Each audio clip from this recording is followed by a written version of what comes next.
Di dalam Al-Quran ada ayat yang begitu romantis, begitu indah, dan begitu menggoda. Ayat-ayat tersebut saya kira semua kita insya Allah menghafal ayat itu. Kalaupun belum, tetapi ayat itu tidak asing di telinga kita. Yang mana ayat tersebut adalah ayat yang saya bacakan tadi.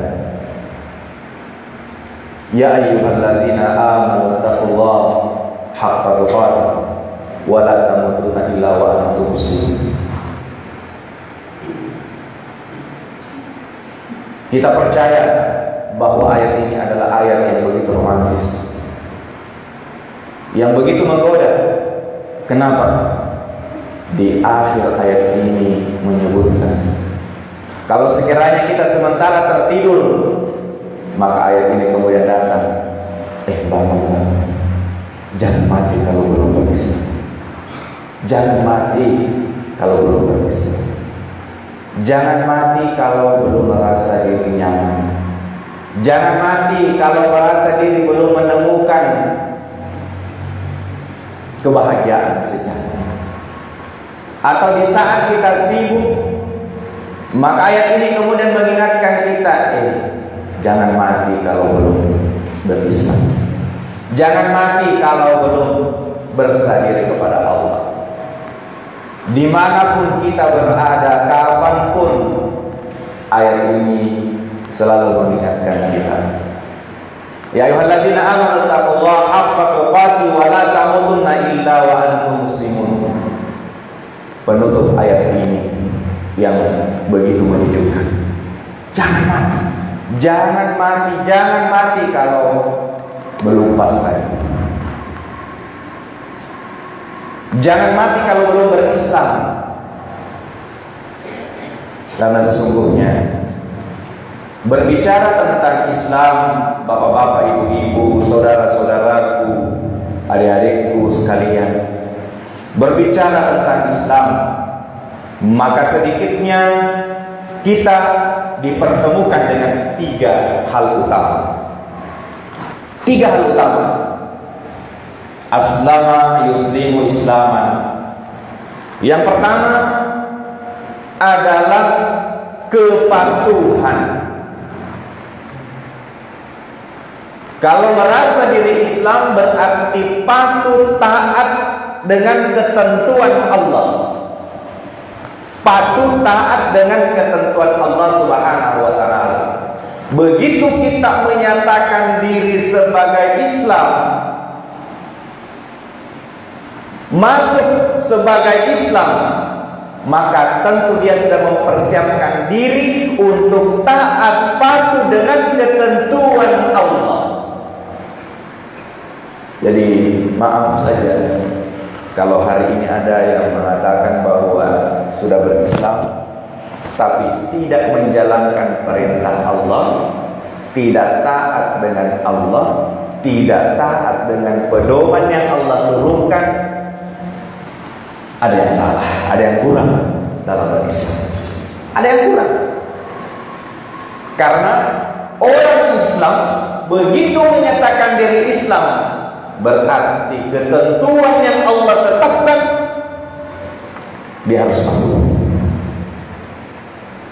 Selanjutnya, orang menyatakan diri Islam, atau katakanlah kita sebagai orang yang hijrah, maka ada hal yang harus disiapkan. Apa itu? Kalau menyatakan diri Islam, berarti harus siap untuk diuji.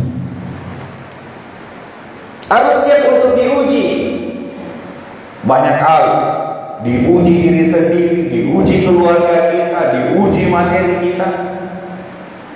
Ahasiban nasu ayyutraku ayyaqulu amanna wa hum la yuftanun. Apakah mereka dibiarkan saja untuk mengatakan sebagai orang yang beriman? Ahasiban nasu ayyutraku ayyaqulu amanna. Apakah mereka dibiarkan saja untuk mengatakan sebagai orang yang beriman? Wa hum la yuftanun. begitu menyatakan diri masuk Islam, begitu menyatakan diri fokus dengan Islam, begitu menyatakan diri sebagai orang yang berislam, harus siap-siap mahal karena diuji. Allah kemudian melanjutkan, wa laqad fatanna alladziina min qablihim. Orang-orang sebelum kita juga diuji seperti itu. Bukan cuma kita, orang-orang sebelum kita juga diuji kok. Lalu kemudian ujian Allah adalah seleksi. Dari ujian yang Allah berikan untuk kita, maka keluarlah penilaian Allah. Yang pertama, fala ya'lamanna Allahu alladziina shadaqu. Maka Allah pasti mengetahui orang-orang yang benar, orang yang benar. Shadaqu, orang-orang yang jujur, orang-orang yang benar-benar berislam. Fala ya'lamanna Allah wa la ya'lamanna al-kadzibin. Dan dari ujian itu Allah tahu siapa yang benar-benar berislam, dan dari ujian itu Allah tahu siapa yang benar-benar pendusta. Jadi kalau kita menyatakan diri sebagai Islam setelah berikrar asyhadu an la ilaha illallah wa asyhadu anna muhammadan abduhu wa rasuluh, tidak ada ungkapan yang paling benar kecuali ungkapan Allah dan Rasulnya. Tidak ada ungkapan yang paling berhak untuk kita ikuti kecuali ungkapan Allah dan Rasulnya. Maka setelah itu kita harus siap-siap dengan ujian. Walanabluwannakum bisyai'in minal khauf wal ju', ketakutan, kelaparan, wa naqsin minal amwal, kekurangan harta, wal anfusi, jiwa, wa thamarati, dari bahan makanan, wa basyiris sabirin. Berilah gembirakan kepada orang-orang mereka, orang-orang yang sabar. Karena orang-orang yang sabar, innallaha ma'as sabirin. Percayalah bahwa kalau bersabar berarti bersama dengan Allah. Kalau bersabar berarti Allah yang membantu kita di saat kita melihat, Allah yang membantu di saat kita berjalan, Allah yang membantu di saat kita berlari, dan Allah yang membantu kita, memudahkan kita untuk datang di masjid ketika azan dikumandangkan. Maka yang pertama adalah Islam taat dan patuh. Itu yang pertama. Yang kedua, Islam bisa diartikan sebagai sesuatu yang menghadirkan ketenangan, menghadirkan kedamaian dalam hati kita, menghadirkan kenyamanan dalam diri kita. Jadi, maaf kalau ada menyatakan diri sebagai Islam, masuk Islam, fokus dengan Islam, lalu kemudian tidak merasa nyaman, tidak selalu merasa bahagia, tidak damai, maka ada yang kurang. Ada yang kurang. Ya, ada yang harus diperbaiki. Ada yang harus dievaluasi. Karena orang Islam akan tetap damai dengan kegelisahan dunia, akan selalu damai dengan fenomena dunia, dan akan selalu bahagia dengan urusan akhirat. Itu dari Islam. Jadi kalau tidak menemukan itu, berarti ada yang kurang. Kurang apa? Kurang taat. Hadirnya kedamaian karena ada ketaatan. Jadi kalau belum bahagia, belum tenang, belum damai, berarti kemungkinan ada yang kurang. Bukan karena kurang hebat untuk menggapai sesuatu, bukan karena kurang tinggi pengetahuan, tidak. Bukan karena kurang terkenal, bukan. Tetapi karena kurang dekat dengan Allah, kurang patuh dengan Allah, kurang patuh dengan Allah, sehingga kedamaian itu tidak datang, kebahagiaan itu tidak datang. Jadi kita bisa menyadari diri sendiri. Selama ini apakah kami kemudian damai, tenang di setiap ujian, di setiap cobaan? Ya. Kenapa orang bisa bahagia, saya tidak? Kenapa orang bisa tenang, saya tidak? Kenapa orang bisa merasa nyaman sementara saya tidak? Padahal bisa saja kita satu sekolah, kita dalam satu komunitas, kita dalam satu organisasi, atau satu dalam tempat kerja dapat gaji yang sama. Tapi kenapa kemudian kebahagiaan itu tidak kami rasakan? Berarti ada yang kurang. Ya. Kurang apa? Kurang takwa. Itu. Kemudian berbicara tentang kedamaian, al-muslimu man salim al-muslimu min lisan wa yad. Kedamaian bukan hanya menjadi konsumsi pribadi. Keselamatan bukan hanya konsumsi pribadi, tapi juga akan dirasakan oleh orang-orang yang ada di sekitar. Al-muslimu man salim al-muslimuna min lisan wa yad. Orang muslim berarti menyelamatkan orang-orang yang al-muslim lainnya dari mulut dan tangannya. Orang-orang yang ada di sekitarnya tidak akan terganggu dengan keberadaan kita sebagai orang Islam. Jadi kalau ada mengatakan diri Islam, kemudian orang-orang di sekitarnya terganggu, Anda tanya itu. Ya. Dengan mudahnya menyakiti orang lain, dengan mudahnya mengganggu orang lain, berarti keislamannya dipertanyakan. Al-muslimu man salimal muslimuna min lisani wa yadihi. Kemudian yang ketiga, Islam berarti merasakan puncak kebahagiaan hati. Udkhulu bi salamin. Dzalika yaumul khulud. Yang artinya masuklah ke dalam surga dengan penuh kebahagiaan di tempat yang abadi. Masuk surga, begitu kita masuk ke dalam surga, apa yang kita cari?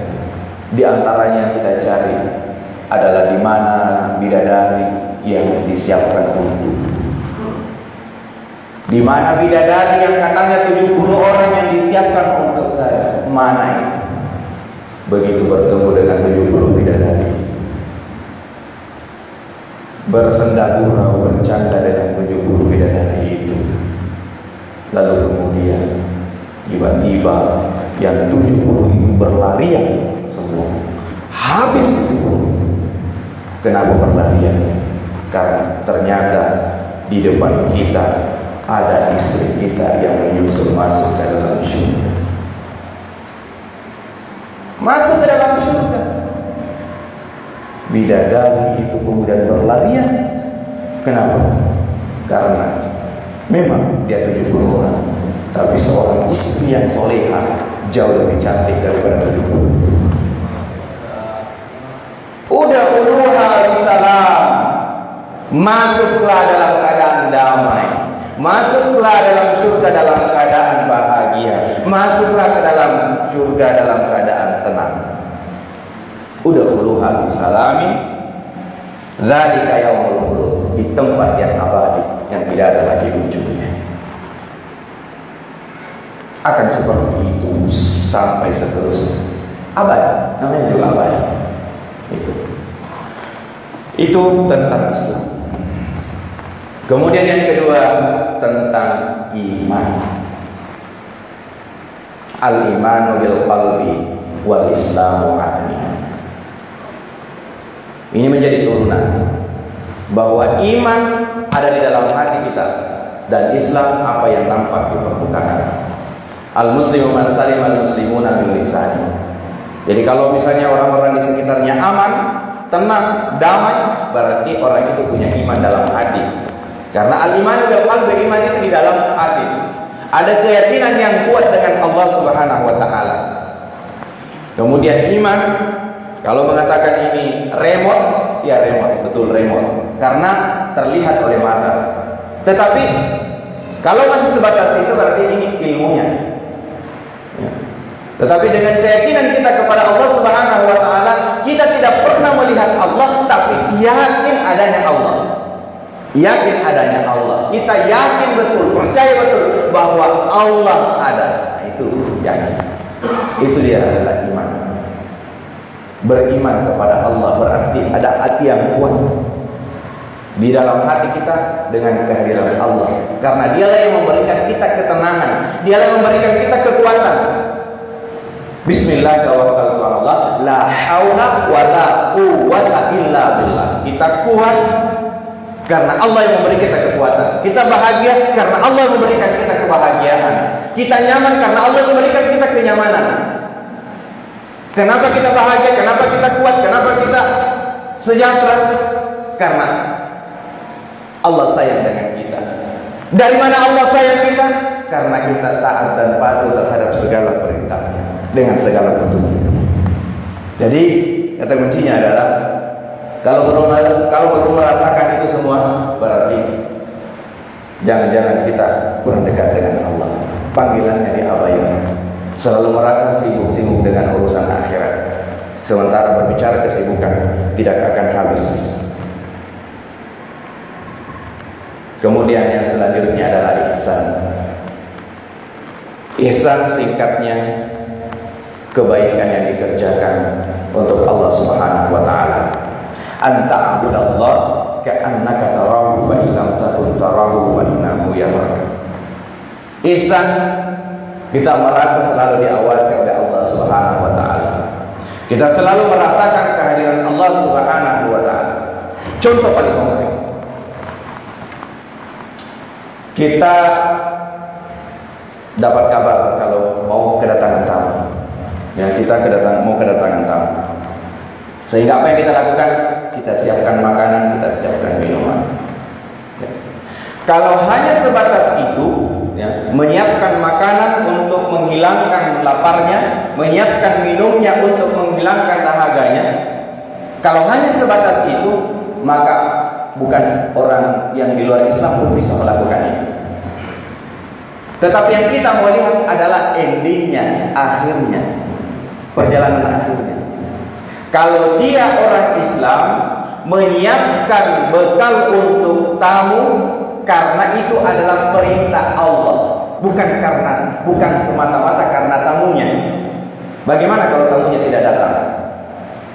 Kalau dia orang beriman, berarti insya Allah tidak akan kecewa. Insya Allah tidak akan kecewa. Karena persoalan menjamu tamu, orang di luar Islam pun bisa lakukan itu. Tapi yang menjadi catatan kita adalah apakah sebentar kalau tamunya tidak datang, tidak kecewa. Kalau orang Islam berarti tidak kecewa. Karena man kana yu'minu billahi wal yawmil akhir falyukrim dhaifahu. Siapa yang beriman kepada Allah dan hari akhir, maka dia memuliakan tamunya. Kalau tamu tidak datang, ya, apakah dia kecewa? Insya Allah tidak. Ya, karena kewajiban untuk menjamu, anjuran perintah untuk menjamu tamu adalah perintah langsung dari Allah. Sampaikan, saya tidak, mohon maaf ini saya tidak jadi datang. Bilang alhamdulillah. Kenapa justru alhamdulillah? Ya, karena jatah makan hari ini lebih banyak dari hari sebelumnya. Maka catatannya adalah bijak, tidak mudah kecewa, tidak mudah baper, dan tidak mudah. Itu kalau iman ada di dalam insya Allah. Artinya kita saling menguatkan dan kita saling mendoakan. Jadi ihsan adalah melakoni aktivitas yang baik bernilai ibadah. Bernilai ibadah. Jadi bukan hanya baik, bukan hanya mendapatkan kebaikannya, tapi dia juga mendapatkan pahala dari situ. Contoh yang lain adalah di dalam salat. Ata'budallaha ka'annaka tarahu fa illam takun tarahu fa innahu yaraka. Kita menyembah Allah seolah-olah kita melihat Allah, seolah-olah bahwa di depan kita adalah Allah. Tetapi kalau kita tidak bisa melihat Allah, karena memang tidak bisa melihat Allah, kita tidak punya kekuatan untuk melihat Allah, fa innahu yaraka, maka yakinlah bahwa sesungguhnya Allah melihat engkau.